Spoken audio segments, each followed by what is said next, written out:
Olá pessoal, tudo bem com vocês? Aqui quem fala é o César e hoje a gente vai dar continuidade à nossa disciplina de Zoologia Geral com a aula sobre a origem e desenvolvimento dos animais. Nessa aula nós vamos abordar alguns temas como as vantagens da multicelularidade, a origem dos animais e também a gente vai falar um pouquinho sobre o desenvolvimento embriológico dos animais, abordando alguns conceitos importantes que vão ser utilizados ao longo da disciplina. Nós podemos começar a aula de hoje falando sobre as vantagens adaptativas da multicelularidade. Uma vantagem bastante óbvia que todo mundo pode pensar é o aumento do tamanho corporal. Organismos multicelulares tendem a ter um tamanho corporal maior que organismos unicelulares. Esse aumento do tamanho corporal pode facilitar a exploração de novos ambientes até então inacessíveis para organismos unicelulares. Outra vantagem interessante é o aumento da complexidade corporal. Um organismo multicelular, composto por várias células, ele pode apresentar adaptação dessas células para diferentes funções. Por exemplo, algumas células podem estar relacionadas à locomoção, outras podem estar relacionadas à obtenção de alimento, outras podem estar relacionadas à reprodução. Então, esse aumento da complexidade também proporciona que esses animais explorassem novos ambientes e se adaptassem a esses novos ambientes explorados. Então, de certa forma, proporcionando o aumento da diversidade dos animais. Uma pergunta que por muito tempo os cientistas fizeram foi quando surgiram os animais. E, na verdade, a gente pode ampliar um pouquinho mais essa pergunta, aprofundar um pouquinho mais nesse tema e tentar traçar ou criar uma história evolutiva da Terra. Uma alternativa interessante para isso é a gente criar esse relógio do tempo biológico. É como se nós pegássemos os 4,5 bilhões de anos de existência do planeta Terra e adaptasse ele para um relógio de 24 horas. Então essa imagem que vocês estão vendo aí na tela agora, né?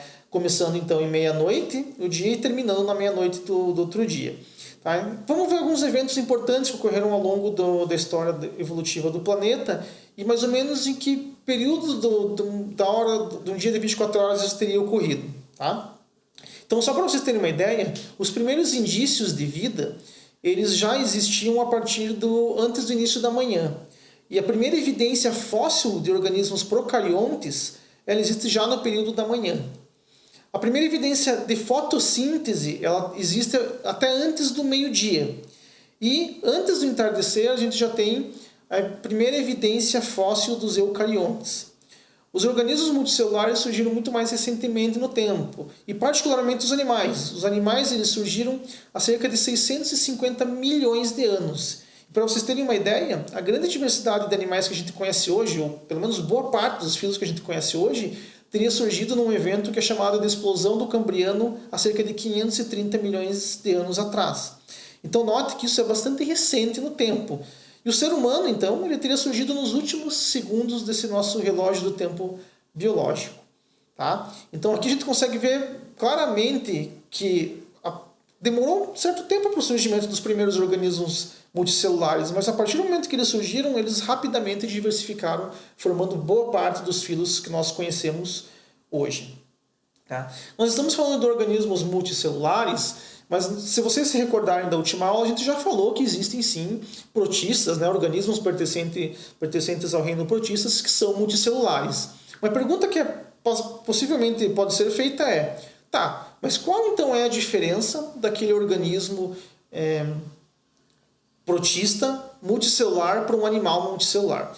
Nós vamos ver que tem uma diferença bastante importante, né? Que nos animais a gente vai ter formação de tecidos, de órgãos, e tudo isso está vinculado, é dependente de processos de desenvolvimento embriológico. Então a gente vai ver nos animais um desenvolvimento embriológico que está relacionado às características fenotípicas que nós vamos encontrar posteriormente nos organismos formados. Tá? E o desenvolvimento embrionário, que a gente vai dar uma rápida, fazer um rápido estudo aqui nesse momento, ele é dividido em algumas etapas, como vocês estão vendo aí no slide. Tá? A gente vai rapidamente avaliar então algumas dessas etapas. Vamos começar então com a questão dos espermatozoides, dos óvulos na formação então dos gametas. O que vocês estão vendo aqui na tela é um óvulo, um gameta feminino. Então vocês claramente conseguem ver aqui então a presença do núcleo desse óvulo, né? Aqui a gente vai ter então a membrana plasmática. Existem algumas características interessantes, entre elas essa estrutura que vocês estão vendo aqui, essa substância que vocês estão vendo aqui, ó, que é o vitelo. vitelo é uma substância nutritiva que vai fornecer energia para o início do processo de desenvolvimento embrionário. Em alguns casos, o vitelo fornece toda a energia para o desenvolvimento embrionário, dependendo do grupo animal, né? Esse vitelo ele é bastante importante não só para o processo então da formação desse embrião, mas também usa como critério de classificação desse óvulo, de acordo com a disposição e a quantidade de vitelo que esse ovo possui. Então, por exemplo, alguns desses ovos eles são do tipo isolécito. Iso é igual, tá? Então, eles contêm uma pequena quantidade de vitelo que é distribuída igualmente ao longo desse óvulo aqui. Nós, por exemplo, seres humanos, possuímos esse tipo de óvulo aqui. Aqui vocês estão vendo um tipo de óvulo chamado de centrolécito. Centrolécito porque o vitelo vai se concentrar na região central, próximo ao núcleo desse ovo. E aqui a gente vai ter um ovo telolécito, segundo o qual o vitelo vai se concentrar muito mais nessa parte inferior, aqui no polo vegetal do ovo. Então, uma vez que os gametas foram formados pelo indivíduo, a gente vai ter o processo de fecundação, que vai ser a união então do gameta masculino e feminino, retomando a característica 2N desse organismo. Tá? A gente tem algumas classificações importantes que estão relacionadas então a esse processo de fecundação. Um deles é o tipo de fecundação. Em alguns animais essa fecundação pode ser interna, ou seja, ela vai ocorrer internamente no corpo do organismo que produz o óvulo, a fêmea. Em outros animais ela pode ser externa, então ela vai ocorrer externamente ao corpo da fêmea, ou seja, no ambiente. Aqui a gente tem dois exemplos de fecundação interna que a gente está vendo nos insetos. O macho ele vai inserir o ideágono dele na fêmea e vai liberar o espermatozoide aqui no interior da fêmea. A fêmea vai armazenar temporariamente esse espermatozoide, vai fecundar os ovos e vai colocar esses ovos no ambiente. Mas note que a fecundação ela é internamente no corpo desse inseto aqui. E aqui no caso nós temos então dois anfíbios, dois anuros. Eles estão no processo de cópula, a fêmea libera os ovos no meio externo, o macho vai liberar o espermatozoide sobre os ovos da fêmea. Então note que aqui o processo de fecundação vai ocorrer no ambiente. Então isso aqui é uma fecundação externa. Outro tipo de classificação ainda vinculado a questões de gametas e reprodutivas é a origem desses gametas. Alguns organismos eles são monóicos. Tá? Mono significa um, oikos casa. Então, nesse caso aqui, o indivíduo ele apresenta tanto o sistema reprodutor feminino quanto masculino. Ou seja, ele é capaz de produzir tanto o gameta masculino como feminino. Notem que aqui isso não significa uma autofecundação. Não significa que por ele produzir o gameta feminino e masculino ele vai se autofecundar. Tá? Na verdade, na maior parte dos casos ocorre uma fecundação cruzada. Então ele vai fecundar um outro organismo e esse outro organismo também vai fecundar ele. Então, dessa forma se mantém uma variabilidade genética. Né? E existem os organismos dioicos, de dois oicos casas. Aqui nesse caso os sexos são separados. Então você vai ter um macho que produz o gameta masculino e uma fêmea que produz o gameta feminino. Então vamos a alguns exemplos aqui. Ó. Esse organismo que vocês estão vendo uma parte pequena dele, né? É uma tênia, né? Que vocês estão vendo os ganchos da tênia e as ventosas. A gente vai estudar esse grupo aqui na nossa próxima aula. As tênias elas são monóicas, então elas produzem tanto o gameta masculino como o feminino. E aqui é um caso que ocorre a autofecundação. E aqui, de novo, o nosso exemplo dos insetos como organismos dioicos. Esse daqui é o macho, esse é a fêmea. Ele produz o gameta masculino e a fêmea produz o gameta feminino. Tá? Então, após esse processo da produção do gameta, os gametas eles vão se fundir, recuperando então a característica 2N desse organismo e formando uma estrutura que a gente chama de zigoto. Tá? Então, o zigoto já tem toda a informação genética para a produção desse novo organismo.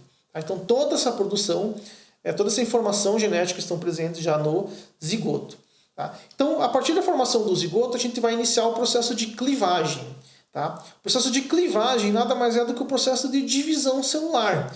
Então, em boa parte dos animais, pelo menos inicialmente, esse processo ele vai ser realizado com aquele vitelo lá, aquela substância energética que fornece energia então para esse processo de divisão celular. Em alguns casos, alguns animais fazem esse processo só utilizando o vitelo, em outros casos não. Em outros casos, né, a fêmea nutre diretamente esse embrião em formação, que é o caso, por exemplo, de muitos mamíferos, né? Aqui então a gente está vendo o zigoto inicia o processo de clivagem formando 2 células, 2 vai formar 4, 4 de 4 células 8, 8 16 e assim por diante. A gente tem 2 tipos de clivagem, uma clivagem radial, que é essa que vocês estão vendo aqui nessa imagem aqui acima, né? E tem um outro tipo de clivagem que é a clivagem espiral. A diferença basicamente vai ser no tamanho dessas células formadas, que a gente chama de blastômeros aqui, né? E também durante esse processo de divisão celular, na clivagem espiral, o que a gente vai ver é que essas células vão sofrer um pequeno processo de torção de tal maneira que as células superiores elas vão ficar sobre os sulcos que dividem as células inferiores. Então fez esse processo de torção no sentido horário. No próximo processo de divisão celular vai ocorrer esse processo de torção novamente, só que no sentido anti-horário. É por isso que esse tipo de clivagem aqui é chamado de espiral. Então alguns animais têm clivagem do tipo radial, como é o nosso caso. Outros animais podem ter clivagem espiral, como a gente vai encontrar, por exemplo, em anerídeos, né, as minhocas e também os moluscos. Então a gente vai ter basicamente o desenvolvimento embrionário da seguinte forma. A gente vai ter a formação de um zigoto. Esse zigoto vai passar pelo processo de clivagem até que ele vai dar origem a uma mórula.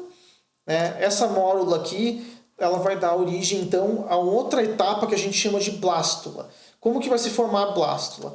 Essas células da mórula elas vão migrar para as extremidades e formar uma estrutura esférica mais ou menos como essa imagem que vocês estão vendo aqui, ó. Notem que nessa formação aqui da blástula, o que a gente vai ter vão ser as células nas margens e a gente vai ter uma abertura, uma cavidade no interior dessa esfera, que ela é chamada de blastocele. Então aqui a gente tem a fase de blástula, essa cavidade aqui é a cavidade da blástula, é a blastocele. Cele é cavidade. Tá? Então blastocele é a cavidade da blástula. Então, após esse processo aqui, é claro que esse processo aqui de blastocele pode ser formado de diferentes formas, né? Então, não necessariamente ele vai ocorrer dessa forma como eu descrevi aqui para vocês, com as células migrando para as extremidades. Então, existem diferentes formas de formação dessa blástula aqui. Isso aqui pode estar relacionado a determinados grupos animais. Tá? Esse modelo que a gente está mostrando aqui para vocês, ele é o que ocorre nos seres humanos, tá bom? Então, a gente ocorreu o processo da formação da blástula, nessa etapa aqui no desenvolvimento embrionário, e daí a gente vai para uma outra etapa extremamente importante, que é a gastrulação, onde nessa etapa vão se formar os folhetos embrionários ou folhetos germinativos. Tá? A gente já vai entender por que isso é importante. Então vamos entender aqui de novo. Ó. Então aqui está a blástula, aqui as células marginais, aqui a blastocele, a cavidade, então no interior, né, dessa esfera aqui, formada no desenvolvimento embrionário, e a gente vai iniciar aqui o processo de invaginação. Então essas células aqui dessa extremidade elas vão começar a migrar para o interior dessa cavidade. A gente chama esse processo de invaginação. E nota que aqui a gente já começa a formar algumas partes importantes no animal. Primeiro que a gente vai formar uma abertura aqui. Ó. Essa abertura a gente chama de blastóporo. O blastóporo ele vai dar origem ou à boca ou ao ânus no animal quando ele estiver completamente formado. Aqui a gente também vai formar uma outra cavidade que nós chamamos de arquêntero, que é o intestino primitivo se formando. Então, o arquêntero. Tá? A gente também vai ter essa camada aqui externa, mais externa, né? Que a gente chama de ectoderme. Ecto é externo, ecto é fora, né? Ectoderme, então essa camada aqui externa. E a gente vai formar essa camada interna aqui, ó, que a gente chama de endo. Endo é dentro, então endoderme. Tá? E aqui a gente ainda tem um resquício da blastocele, da fase de blástula ainda. Tá? Vamos ver uma outra imagem aqui para mostrar para vocês. Ó. Então, aqui a gente já teve o processo de invaginação, né? Formando o blastóporo, que ele pode dar, como eu falei para vocês, origem à boca ao ânus. Os animais em que esse blastóporo dá origem ao ânus a gente chama de deuterostômios. Nós, seres humanos, nós mamíferos, somos deuterostômios. E se esse blastóporo der origem à boca, a gente vai chamar esses organismos de protostômios. Tá? De protostômios. Então a gente formou o arquêntero, intestino primitivo. Aqui em amarelo, a endoderme. Aqui em azul, a ectoderme. E aqui em vermelho, algumas células da endoderme vão se desprender e vão formar essa camada em vermelho aqui, que é o meio, né? Tá entre a endo e a ectoderme. Então a gente chama de meso é meio, mesoderme ou mesoderma, tá? Tanto faz. Então a gente vai ter aqui 3 folhetos germinativos: ectoderme em azul, endoderme em amarelo e mesoderme em vermelho. Tá? E por que essa etapa é importante? Porque esses 3 folhetos embrionários, ou 3 folhetos germinativos, a endoderme, a mesoderme e a ectoderme, eles vão formar todos os tecidos e órgãos que compõem o nosso corpo. Então, por exemplo, a endoderme ela vai formar órgãos do aparelho digestório, ela vai formar o revestimento interno do sistema respiratório e várias outras estruturas. A mesoderme forma o sistema urinário, o sistema reprodutor, circulatório, de sustentação, ossos, músculos. E a ectoderme vai formar pele, né, e todas aquelas glândulas associadas, né, e também o sistema nervoso, entre outros tecidos e órgãos importantes. Então, nessa etapa aqui, essa etapa é importante por quê? Porque todos os tecidos e órgãos do nosso corpo têm uma origem a partir desses 3 folhetos germinativos. Os animais também podem ser classificados com base no número de folhetos embrionários presentes ao longo do seu desenvolvimento. Existem os animais que são chamados de diploblásticos. Nesse caso, eles possuem apenas 2 folhetos embrionários durante o seu desenvolvimento, é a endoderme e a ectoderme. E existem também os animais que são classificados como triploblásticos. Os animais triploblásticos, então, têm os 3 folhetos germinativos: endoderme, mesoderme e ectoderme. A tendência é que os animais triploblásticos apresentem um grau de complexidade maior do que os diploblásticos, até porque eles têm órgãos formados a partir de 3 folhetos germinativos. Tá? Aqui a gente tem um vídeo que ilustra rapidamente, né, como que esse processo ocorre. Então vamos dar rapidamente uma olhadinha. Aqui vocês estão vendo então o zigoto, começou o processo de clivagem, né, de divisão celular, 4 células. Aqui a gente já vai ter mais células formando uma mórula. A gente vai passar então por um processo aqui de formação da mórula, né?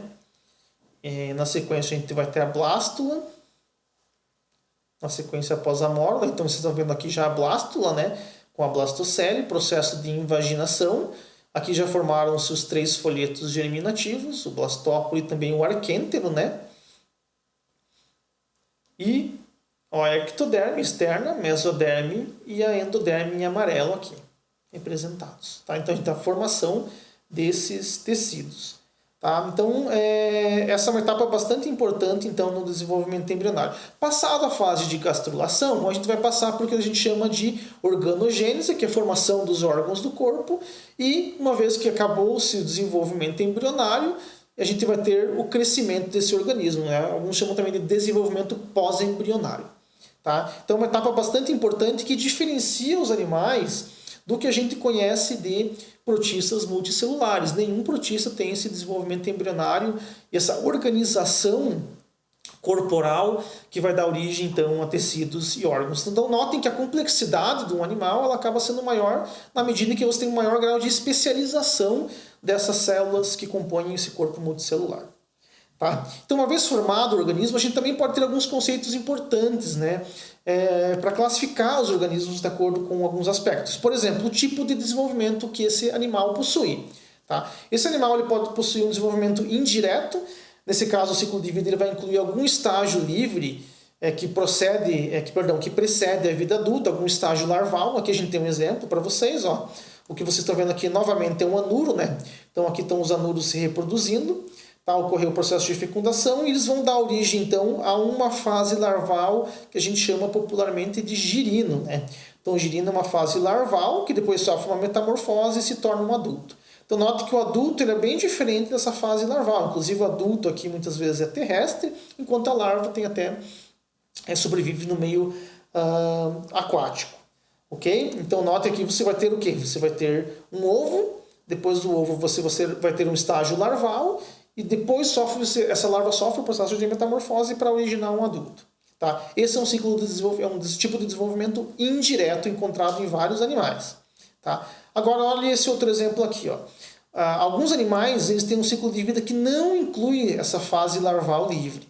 Aqui tem um exemplo de uma aranha. Então, notem que aqui as aranhas acabaram de eclodir dos ovos. Aqui você está vendo alguns estágios juvenis e depois um adulto aqui já se reproduzindo. Tá? Então, o que vocês veem aqui? Notem que você não tem fase larval. Inclusive, os juvenis eles são muito parecidos morfologicamente com o adulto. A diferença é que eles não conseguem se reproduzir ainda, né? Eles não são maturos sexualmente. Esse aqui é um tipo de desenvolvimento direto, que também é encontrado em vários animais. Então, a gente pode classificar também os animais conforme o tipo de desenvolvimento que eles possuem. Tá? Na próxima aula a gente vai discutir alguns aspectos importantes, né, da evolução dos animais e novamente a gente vai utilizar alguns critérios de classificação.